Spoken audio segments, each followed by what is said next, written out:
JAMB to start sale of exam form before end of November, Oloyede.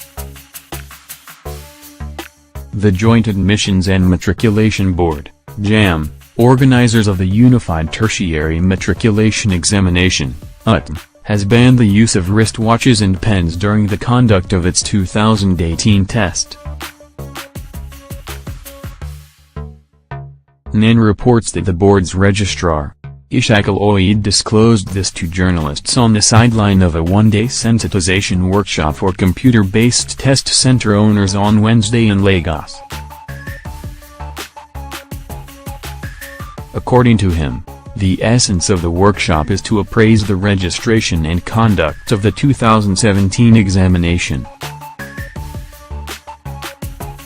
What we are doing here today is to appraise the registration and conduct of our past examination, and we have taken some lessons from our experience. To this end, therefore, we have introduced some measures that will further add to the integrity of the registration process as well as the conduct of the examination proper. For instance, we discovered during the conduct of the last examination that some electronic devices such as pens, wristwatches and other devices were used to perpetrate examination malpractice. So, for next year, we have banned the use of wristwatches and pens by candidates and other persons in the examination hall.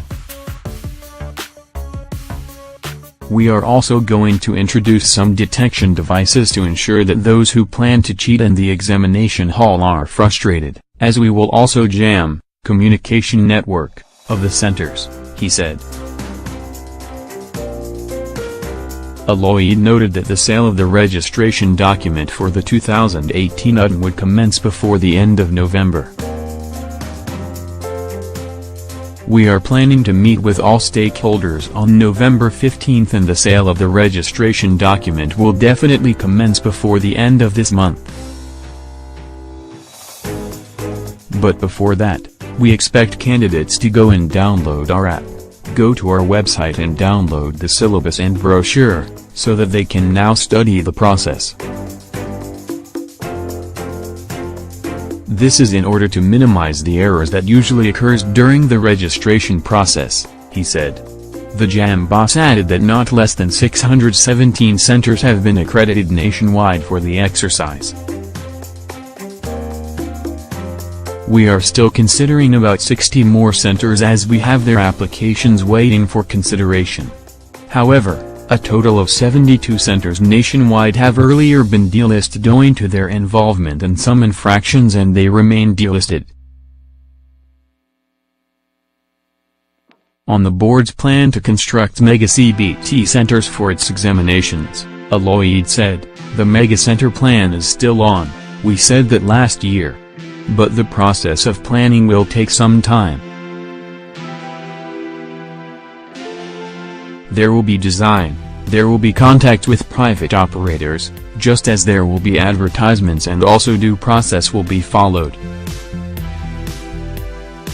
Earlier, Oloyede called for the support of the CBT center owners in checking anti-examination activities capable of compromising the examination.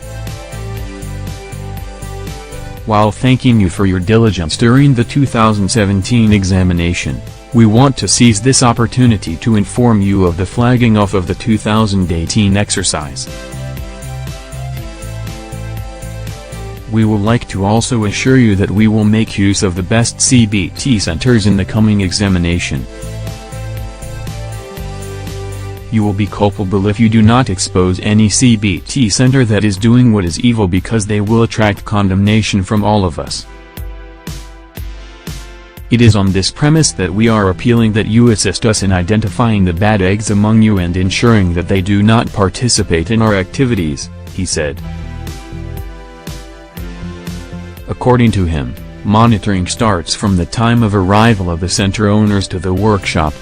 He added that during the 2018 UTME examination, the board would include some other requirements for CBT centers. We are not going to accept wireless CCTV cameras. Any examination conducted in any CBT center that we cannot monitor from Abuja will not be paid for. The onus is on you to ensure that your CCTV are working and must be on, and no CBT center is allowed to sell any kind of materials under the guise of past questions. We will also not tolerate candidates leaving the center to go out to use the toilet. It is expected that all accredited CBT centers have an in-house convenience, Oloyede said.